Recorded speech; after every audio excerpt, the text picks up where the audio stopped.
मी विनम्र अभिवादन करते. उपस्थित सर्वांना मैत्रीपूर्ण जय हिंद. सरांना सुद्धा मैत्रीपूर्ण जय हिंद. आज या ठिकाणी आपण लोककल्याणकारी राजा राजर्षी शाहू महाराज यांच्या विविध पैलूंवर प्रकाश टाकण्याचा प्रयत्न करत आहोत आणि आपण या ठिकाणी सगळेच स्टुडंट या ठिकाणी अभ्यास करून आलेले आहेत आणि तो बाबा शाहू महाराजांचा एक एक पैलू असा उलगडून आपल्याला दाखवणार आहे आणि आपल्यातूनच भावी वक्त्याची निर्मिती होणार आहे. या पद्धतीने भावना सरांनी आपल्याला शिकवलेलं आहे. तर आपण बघतो शाहू महाराजांचं कार्य कसं आहे. तर शाहू महाराजांचं कार्य जे आहे ते खूप मोठं अफाट असं कार्य आहे. आपण बऱ्याच जणांनी आता सांगितलं की शाहू महाराजांनी आरक्षणाची मुहूर्तमेढ रोवली, आरक्षण दिलं आणि खूप सारं असं खूप मोठं काम शाहू महाराजांनी केलं. शाहू महाराजांचं एक काम आहे की 26 जुलै 1902 ला शासकीय नोकऱ्यांमध्ये 50% आरक्षण दिलं आणि याच्या मागे शाहू महाराजांचा काय हेतू होता. 50% आरक्षण देण्याच्या मागे शाहू महाराजांचा हेतू एवढाच होता की जे बहुजन समाजातले जी लोक आहेत त्या शासनामध्ये जी होती ते सगळे जे महत्वाचे पद होते ते ब्राह्मणांकडे असल्यामुळे बहुजन समाजाची जी मुलं होती ती त्यांना मात्र नोकरी नव्हती आणि त्यामुळे शाहू महाराजांनी असा एक नियम केला की या ठिकाणी 50% आरक्षण बहुजनांची मुलं असावी. शाहू महाराजांचा असा पण एक हे होता 50% आरक्षण देण्याच्या मागे की जे मुलं शिकलेली आहेत त्यांच्यामध्ये उदासीनता निर्माण होऊ नये.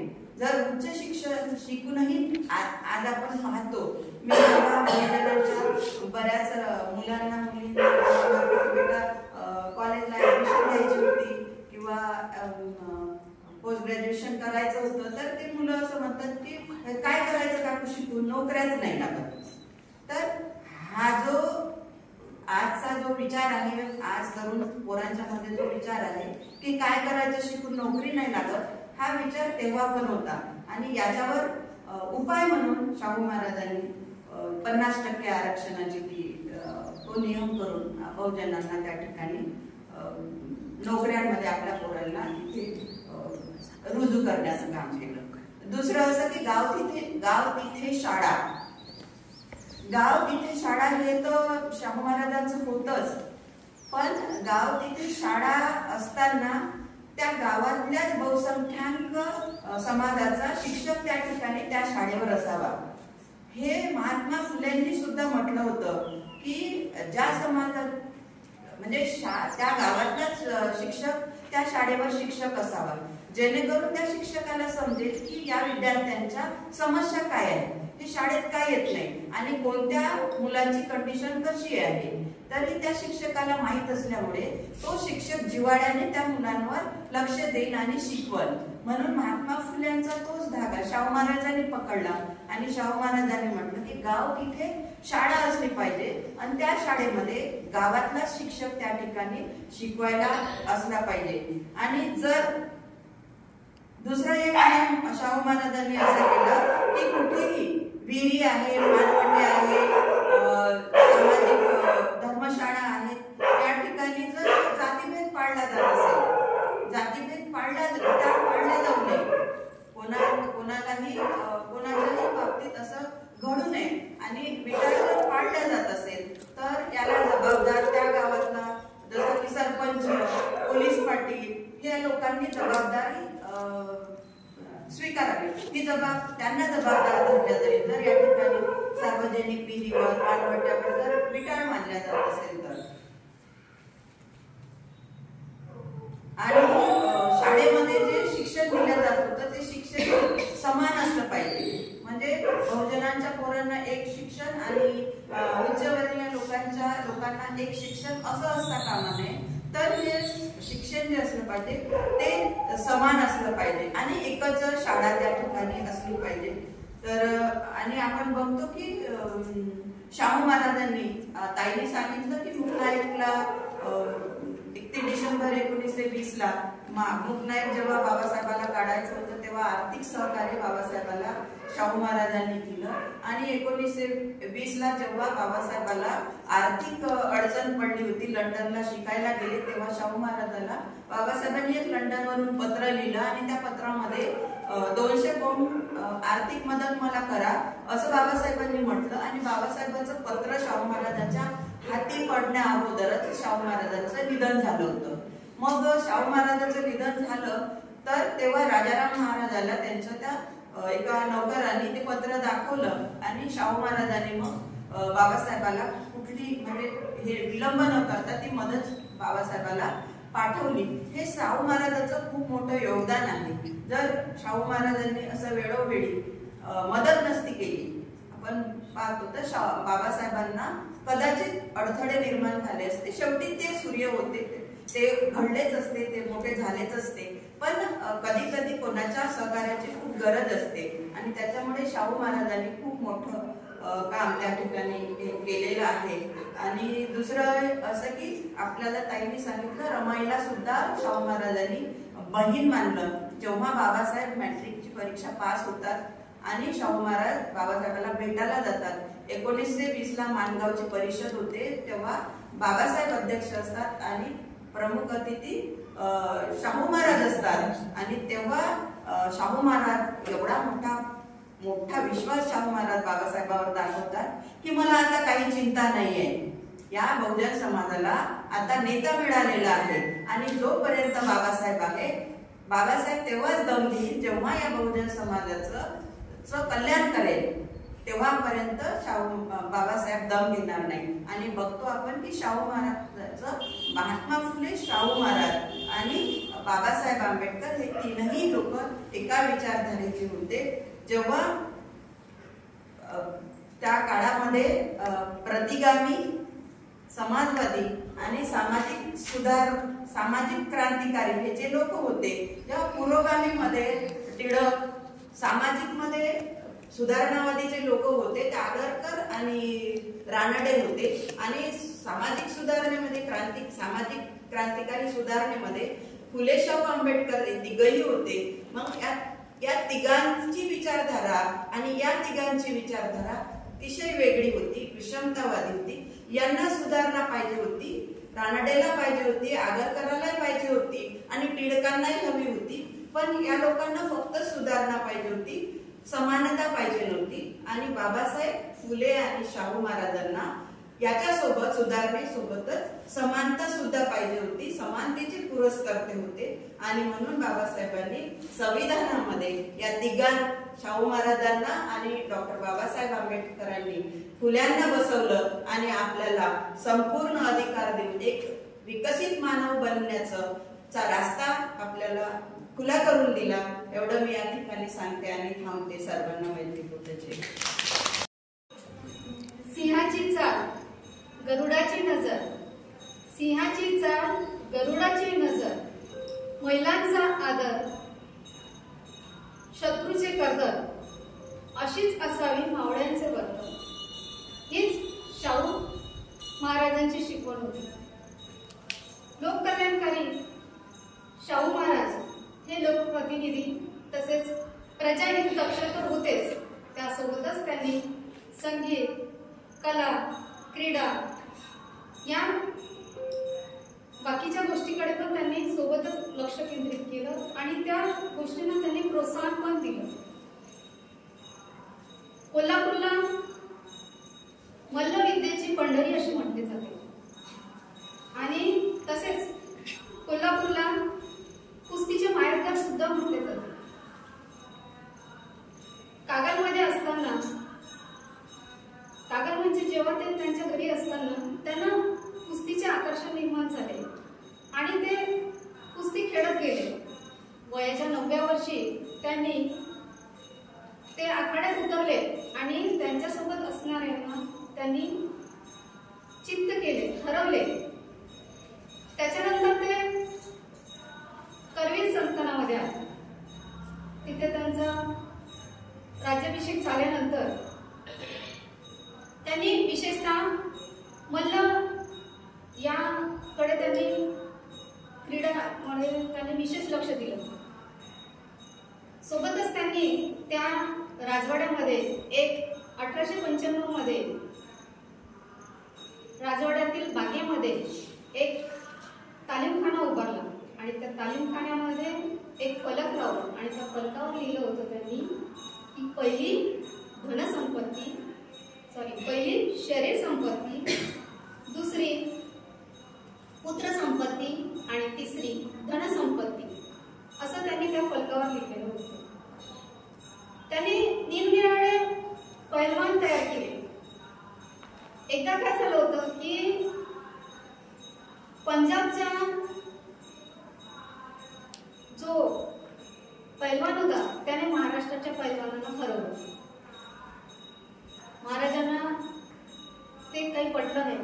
त्यांच्या मनात ते सारखं रुतत होतं की आपली ही भूमी आहे, मल्लाची भूमी आहे, या भूमीमध्ये पंजाबच्या पैलवानाने येऊन हरवावं हे त्यांना काही पटत नव्हतं. त्यांना सतत ते कुठेतरी पोचत होतं आणि अशातच ते मग एकदा भर उन्हामध्ये निघाले आणि उन्हामध्ये निघाल्यानंतर ते एका कैकाडीच्या वस्तीमध्ये गेले. त्या कैकाडीच्या वस्तीमध्ये गेल्यानंतर त्या वस्तीमध्ये मुलं खेळत होते, बाया माणसं आपापली कामं करत होती आणि हे जाऊन त्यांच्या पारावरती बसले. हा म्हणता ही वार्ता पसरली की शाहू महाराज स्वतः आपल्या वस्तीमध्ये आले आहे म्हणून. सर्व लोक गोळा झाले. गोळा झाल्यानंतर प्रत्येक जण विचारत होतं की महाराज आमच्याकडून काय गुन्हा झाला की तुम्हाला स्वतःला इथे यावं लागलं. महाराज काहीच बोलत नव्हते, फक्त सर्वांकडे बघत होते आणि त्यांची नजर फक्त मुलांकडे होती आणि त्यांनी त्यातून एका मुलाला निवडलं जो छान पिठदार शरीराचा दिसत होता. त्यांनी त्या मुलाला विचारलं की हा मुलगा कोणाचा, असं म्हणताच त्याच्या बाबांना वाटलं आणि सर्वांना वाटलं की आपल्या मुलाने काय केलं कडे. त्याचे बाबा शिवा, त्याच्या बाबांचं नाव होतं शिवा कैकाडी, तो घाबरत महाराजांजवळ आला, पायावरती लोटांगण टाकलं आणि विचारलं की महाराज माझ्या मुलाने कोणता गुन्हा केला आहे. महाराज काहीच बोलले नाही, फक्त एवढंच म्हटलं की शिवा मला फक्त तुझा मुलगा दे. महाराजांचे हे वाक्य संपताच शिवाच्या मनामध्ये आनंदाची उभारी निर्माण झाली आणि त्याच्या डोळ्यातून आनंद अश्रू वाहत गेले. त्याला वाटलं की आता माझ्या मुलाचं कल्याण होणार आहे. महाराजांच्या हातात माझा मुलगा गेला म्हणजे त्याचं कुठेतरी कल्याण होणार आहे. मग महाराजांनी त्या मुलाला घेतलं आणि आपल्या राजवाड्यात गेले. इथं गेल्यानंतर त्याला जे पैलवानाचे गुरु असतात त्यांच्या स्वाधीन केलं. त्याला त्याचं रुटीन सुरू केलं आणि त्याला योग्य तो आहार दिला. पैलवानीचे तालमी होत गेल्या. स्वतः महाराज मध्ये येऊन त्या तालमीचे बघत होत्या आणि पुढल्या वर्षी जेव्हा कुस्तीचे आखाड्यामध्ये त्याला उतरवण्यात आलं तेव्हा त्याच राष्ट्रीय पातळीवरती जो विजेता होता पंजाबचा, तेव्हा या कैकाड्याच्या मुलाने त्याला हरवलं आणि मग महाराजांनी त्याची मिरवणूक कोल्हापूरमध्ये हत्तीवरून काढली आणि समाजाला एक संदेश दिला की मी जातीभेद बघत नाही, जातीभेद बघून पैलवान तयार होत नाही, तर त्यासाठी लागते ती काय कुवत लागते आणि ती कुवत महाराजांनी ओळखलेली होती. 1902 मध्ये महाराज जेव्हा रोममध्ये गेले होते तर तिथे त्यांनी तिथलं जे क्रीडा आहे, जे मैदान आहे ते बघितलं, तिथली व्यवस्था बघितली आणि नंतर ते कोल्हापूरमध्ये आले आणि तिथे पण सेम त्यांनी तसंच बनवलं. त्यानंतर महाराजांनी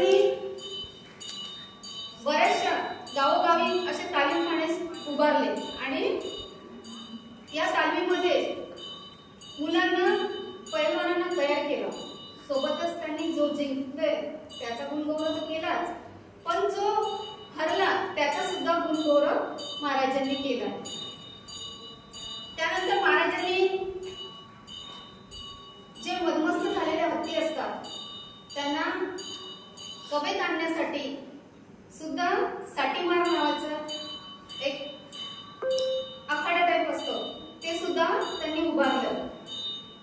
नंतर महाराजांनी शिकार ही क्रीडा म्हणून ओळखली जाते, तर त्या शिकारीमध्ये सुद्धा महाराजांनी वेगवेगळे तंत्र वापरून विकसित केले.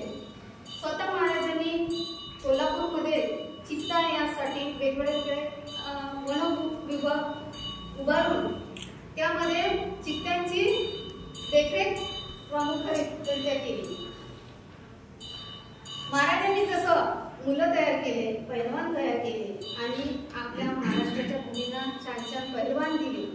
माझी पण अशी अपेक्षा आहे की आपल्या यवतमाळामधून सुद्धा असे आपले तरुण वर्ग किंवा मुली पटांगणामध्ये मैदानामध्ये दिसावे, छान छान तयार व्हावे आणि आपल्या महाराष्ट्राचं नाव असंच रोशन करावं. एवढं बोलून इथे थांबते. जय हिंद.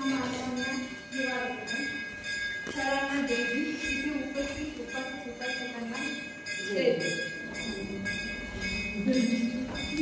शाहू महाराजांचे कार्य सांगावं तेवढे कमीच आहे. बाबासाहेबांना शिक्षणासाठी केलेली मदत थोडक्यात फुले शाहू या श्री विचारांचा अभ्यास केल्याशिवाय आधुनिक महाराष्ट्र समजू शकणार नाही. महात्मा फुले यांनी सामाजिक क्रांती चळवळ सुरू केली आणि शाहू महाराजांनी जन्मभर अखंडपणे चालविली. डॉक्टर बाबासाहेबांनी दिलेल्या राष्ट्रीय पातळीवर पोहोचले.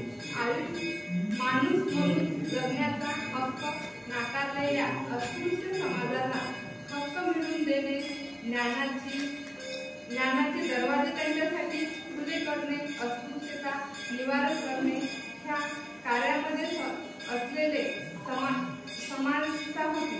अस्पृश्य समाजाचा सर्वांगीण विकास व्हावा यासाठी शाहू महाराजांनी कोल्हापूर संस्थांना अनेक कायदे केले, जाहीरनामे काढले आणि अंमलात आणले. शाहू महाराजांना नेहमी वाटे की अस्पृश्य समाजाने स्वावलंबी होऊन आपल्या जातीची पुढारी निवडून त्यांच्या नेतृत्वाखाली प्रगती करावी हवी. अशातच भीमराव आंबेडकर नावाचा तरुण मुलगा परदेशी जाऊन इतक्या उंच पदव्या प्राप्त करून आला. ही बातमी समजताच महाराजांना खूप आनंद झाला. बाबासाहेबांना भेटण्यासाठी उत्सुकता निर्माण झाली. बाबासाहेबांना पत्ता मिळताच हा कोल्हापूर संस्थाचा राजा कोणत्याही मानापानाचा विचार न करता त्यांची भेट घेण्यासाठी मुंबईमधील परडसाडीमध्ये गेले. शाहू महाराजांनी आंबेडकरांना मिठी मारली आणि म्हणाले की आता माझी काळजी दूर झाली, अस्पृश्यांचा पुढारी मिळाला. देवाला वंदन करते आणि इथे उपस्थित असलेल्या सर्व उपासक उपासिका बालबालिका यांना सस्नेह जयंती करते आणि सरांना पण जयंती करते. आज आपल्याला विषय होता लोककल्याणकारी राजा राजर्षी शाहू महाराज. खरंच त्यांचं म्हणजे नेतृत्व खूप असं म्हणजे अजोड होतं. ते राजघराण्यात राहूनही लोकांसाठी जगले आणि रयतेचा राजा म्हणून ते लोकराजा म्हणून ते ठरले. आपण सर्वांनी खरंच खूप म्हणजे असं त्यांच्याविषयी आपण सांगितलेलं आहे. पण मी एक अशी छोटीशी एक कथा सांगते.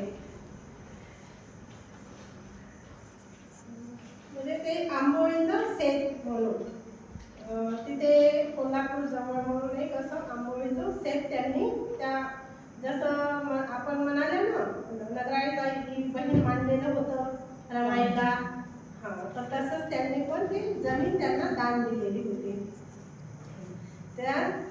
त्यांचं नाव होतं पार्वताबाई आणि ते दोघं जण राहत होते. ते दोघंही जण राहत होते आणि ते शेती करायचे. दोघंही जण शेती करायचे तर मग ते शेतात म्हणजे दुसऱ्याची शेती करायचे तर ते शेतात राबायचे समजा. तर शेतात राबायचे ते दोघंही जण. तर मग ही मग मागून त्याच्यासाठी डबा वगैरे असं घेऊन जायची नंतर डबा घेऊन जायची तर डबा घेऊन म्हणजे असं खूप ऊन होतं त्यावेळेस. ऊन होतं तर ती डबा घेऊन शेतात चालली होती म्हणजे आपल्या पतीसाठी. तर तिकडून मग एक घोड्यावरून एक व्यक्ती आला. व्यक्ती आला म्हणजे ते शाहू महाराजच होते, पण तिला ते समजले नाही की हे शाहू महाराज आहे म्हणून. तर ते घोड्यावरून आले आणि तिला म्हणतात की हे कंच गाव आहे. तर त्या म्हणतात की हे म्हणजे ते महाडी बुद्रुक म्हणून असं गाव आहे बा जवळच ते आहे. तर हो का, तर मग तुमच्या टोपलीमध्ये काय आहे? तर त्या म्हणतात की माझा म्हणजे कारभारी शेतात राबतो, तर त्यांच्यासाठी मी हे जेवण घेऊन जात आहे. तर ते म्हणतात शाहू महाराज की मला पण खूप भूक लागली आहे, तर मला तुम्ही जेवायला द्याल का? तर त्या म्हणते म्हणजे त्या घाबरल्या तर नाहीच, म्हणजे अशा त्या म्हणजे धैर्यशील होत्या त्या, तर त्यामुळे त्या घाबरल्या नाही. तर त्या म्हणाल्या की ठीक आहे बाबा जेवण करतो. तर म्हणजे त्यांना माहीतच नाही की हे एवढे मोठे राजा आहे म्हणून त्या म्हणतात की ठीक आहे बाबा कर म्हणतात जेवण. मग त्या डोक्यावरची टोपली खाली ठेवतात आणि त्यांना एका म्हणजे त्यावेळेस काही ताटं वगैरे नव्हते, त्यांनी आपली शिदोरी आधी ते कपड्यामध्ये बांधत होते आणि त्या आपल्या टोपलीत घेऊन जात होते. तर मग त्यांनी ते टोपली खाली ठेवली आणि त्यांना एका पानावर म्हणजे जेवण दिलं. तर त्यांनी बनवल्या होत्या आंबोळ्या. आंबोळ्या त्या म्हणजे अशा त्या कणकेच्या बनवत होत्या. त्यावेळेचं ते जेवण असतं तसं, तर ते असं ताव्यावर बनवून तर त्याला असे चित्र पडायचे असं पातळ बनवलं की. तर मग ते म्हणाले की हे याला चित्र काऊन असे पडले, म्हणजे शाहू महाराज विचारायचे. तर त्या म्हणाले की हे घावन असते, आम्ही असं ते पातळ बनवलंय त्याचं असं ते चित्र पडतात त्याला. तर हो का, तर मग त्यांना एक दिली. तर म्हणते भाऊ कसं लागलं म्हणते तुम्हाला? तर ते म्हणतात खूप छान आहे म्हणते. तर मग म्हणते मला आणखी पाहिजे होता. तर मग तुम्हाला आणखी पाहिजे होतं, तर मग ते आणखी देतात. असं करत त्यांच्या टोपलीतल्या जेवढ्या 4-5 होत्या तर तेवढे ते संपवून टाकले त्यांनी. तर म्हणते हे तुम्ही मग कोणासाठी घेऊन चालले होते? तर ते म्हणतात माझे कारभारी तिकडे शेतात राबत आहे, तर मी त्यांच्यासाठी घेऊन चालली होती. तर मग ते म्हणतात मग आता कसं करायचं? आता कारभारी म्हणजे उपाशीच राहावीत. तर ते म्हणाले नाही पण तुमचं झालं ना? ते म्हणाले हो माझं झालं. तर म्हणते माझ्या घरी म्हणजे ते घावन बनवूनच आहे, मी जाते आणि बनवते नंतर घेऊन जाते. तर मग ते जेवण झालं त्यांचं आणि ते घरी गेले दोघंही. मग शाहू महाराजांनी मग त्यांच्या घरी जाऊन पाणी पिले आणि मस्त ढेकर दिले, म्हणजे त्यांचं भरपूर जेवण झालं. तर मग म्हणते आता मग त्यांनी ते बनवलं आणि शेतात घेऊन गेल्या. तर मग त्याचे पती म्हणते की आज तुला एवढा उशीर कसा काय झाला यायला? तर मग ते म्हणतात मध्ये एक ते घोडेस्वार आला, ते म्हणत होता की मला खूप भूक लागली. तर मग मी त्यांना जेवण दिलं. तर मग ते म्हणते त्यांचे पती म्हणते खूप चांगलं काम केलं म्हणते तू, त्यांना आधी जेवण दिलं तर म्हणते म्हणजे जसं काही म्हणते परमेश्वरच अवतरला, म्हणजे तू त्यांना जेवण दिलं तर म्हणते. तर मग ते असे बोलत राहतात आणि मग संध्याकाळ होते, घरी येते दोघंही. घरी येते तर मग रात्री मग झोपतात. मग दिवस निघाला तर मग जे तिथले जे सेवक असते तर ते सकाळी त्याच्या घरी हजर होते दरवाजात, म्हणजे विचारत येतात म्हणजे ती आंबोळीवाली बाईचं घर हेच आहे ना म्हणते. दारात येतात आणि विचारतात की म्हणजे काल त्यांनी आंबोळ्या खाल्ल्या होत्या, मग ते दुसऱ्या दिवशी सकाळी पाठवते त्यांना. म्हणतात आंबोळीवाल्या बाईचं घर हेच आहे ना म्हणते, म्हणजे ते दूध पाठवतात ते त्यांचेवाले नोकर. तर ते म्हणतात हो म्हणतात. मग ते त्या बाईचे ते पती खूपच घाबरतात की असं काय झालं बा, सकाळीच आपल्या घरी हे दूध आलेले आहेत. तर मग ते म्हणतात बाईला म्हणतात तू काही केलं का? तर ती म्हणते मी तर काही केलं नाही बा, मी तर फक्त जेवायला दिलं म्हणते. काय ते घोड्यावर आला होता त्याला. तर बरं म्हणते मी काही केलं नाही, तुम्ही काही घाबरू नका, मी पाहते काय आहे तर मग ते दोघंही जण जातात. ठीक आहे म्हणते, चला तुम्ही, आम्ही तुमच्या मागे येतो. मग ते दोघंही जण जातात तर पाहते. मग त्यांच्या राजवाड्यात बोलवलं म्हणते.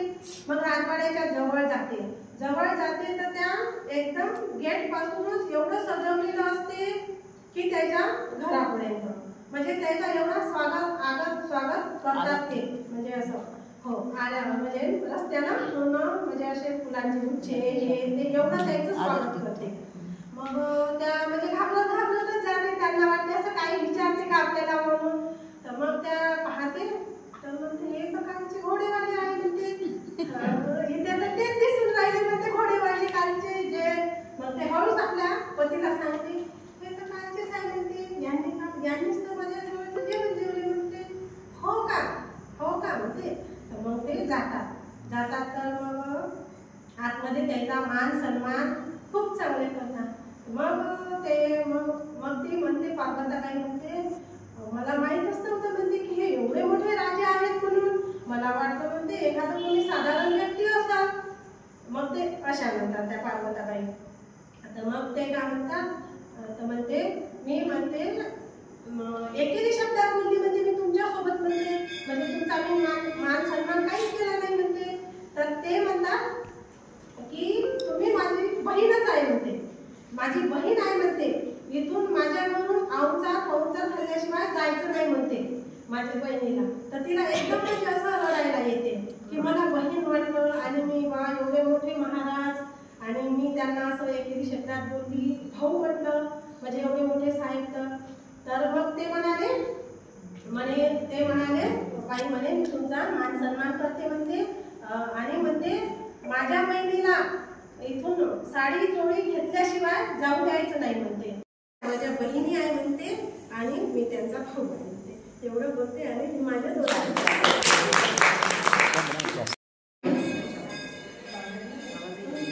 नाही होती तख्ताची होस, होती फक्त समाजाची ओळख. नाही होती तख्ताची होस, होती फक्त समाजाची ओळख. राजा पण सेवकाप्रमाणे वागले, शाहू महाराज खऱ्या अर्थाने जगले. राजा पण सेवकाप्रमाणे वागले, शाहू महाराज खऱ्या अर्थाने जगले. आज मी तुमच्या समोर शाहू महाराज आणि दलित चळवळ या विचारांवर शाहू महाराजांची प्रेरणादायक विचार आहेत ते आपल्या शब्दांच्या रूपात मनोगत व्यक्त करीत आहेत. शाहू महाराजांच्या विविध कार्यांचा तर आपल्याला अनुभव आहे. त्यांनी शिक्षण क्षेत्रात बरीचशी क्रांती केली आहे. महाराजांना माहितच होते की शिक्षण ही एक संपत्ती आहे, हे ब्रीद त्यांनी ओळखलंच होतं. त्यामुळे त्यांनी शिक्षण क्षेत्रामध्ये उत्तुंग अशी भरारी केली आहे. त्यांनी शिक्षण क्षेत्रात मागासवर्गीयांसाठी शाळा सुरू केल्या, छात्रालय सुरू केली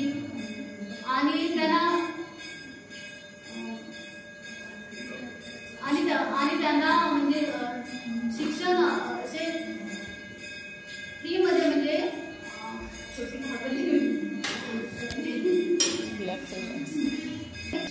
सुरू केले. अनेक वसतिगृहे आणि शाळा छात्रालय स्थापन केली. दलित विद्यार्थ्यांना शिष्यवृत्ती योजना त्यांनी दिल्या जेणेकरून ते उच्च शिक्षण घेऊ शकतील. मुलींसाठी सुद्धा त्यांनी शिक्षण सुरू केले. स्त्री शिक्षणाला त्यांनी बरीचशी चालना दिली. पहिले सामाजिक आरक्षण, पहिले जे सामाजिक आरक्षणाचे जनक आहे ते आपले महाराजच आहेत. महाराजांनीच आरक्षणाचे जनक म्हणून ओळखले जाते. आज आपण जे आरक्षण पाहतो ते महाराजांचेच, त्यासाठी महाराजांच्याच काळाप्रमाणे आहे.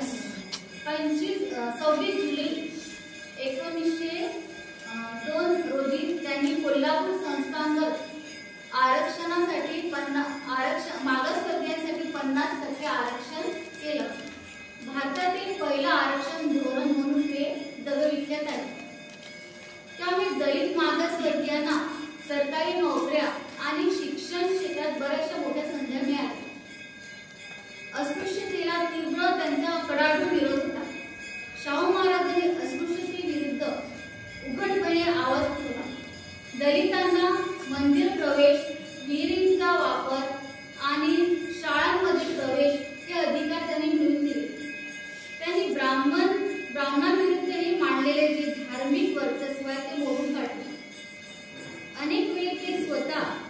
दलितांच्या घरी जाऊन जेवण करीत असत. त्यांनी त्यांना जवळ आणले. त्याचप्रमाणे डॉक्टर बाबासाहेब आंबेडकर यांना सुद्धा त्यांनी मदत केली. त्यांनी डॉक्टर बाबासाहेब आंबेडकर यांना शिक्षणासाठी आर्थिक मदत केली. आंबेडकरांच्या बहिष्कृत भारत सारख्या पत्रिकांना प्रोत्साहन दिलं. आंबेडकरांच्या चळवळीला समाजात मान्यता मिळवून देऊन मदत केली. सामाजिक संस्था आणि सत्यशोधक विचारधारा. शाहू महाराज महात्मा फुलेंच्या सत्यशोधक चळवळीचे समर्थक होते. त्यांनी सत्यशोधक विचारधारेचा विस्तार करून समाजात समता, बंधुता, न्याय निर्माण करण्याचा प्रयत्न केला. त्यांनी सामाजिक सुधारक, शिक्षक, लेखक यांना प्रोत्साहन दिलं. शाहू महाराजांनी दलित समाजाला फक्त दिले नाही तर स्वाभिमान आणि आत्मसन्मान सुद्धा दिला. त्यांनी दाखवलेला मार्ग आजच्या सामाजिक जगासाठीही मार्गदर्शक आहे. त्यांचे जीवन म्हणजे प्रेरणेचे दीपस्तंभ झाले. महाराजांनी दिलेल्या विचारांवर आधारित समाज घडवूया. जिथे जातीयता नसेल, जिथे भेदभाव नसेल, जिथे अस्पृश्यता नसेल असा समाज आपण घडवूया आणि प्रत्येक माणूस जिथे सन्मानाने जगेल असा आपण भारत देश घडवूया. त्यांच्या काही महत्त्वाच्या घोषणा होत्या. जेवढा समाज शिक्षित तेवढाच माणूस सशक्त. माणसाचे श्रेष्ठत्व हे कष्टाने सिद्ध होते तर जातीयतेवरून सिद्ध होत नाही. माणसाने माणसासारखे वागावे यावरूनच त्याची संस्कृती आपल्याला दिसून येते. एवढे बोलून मी माझी मनोगत सांगतो.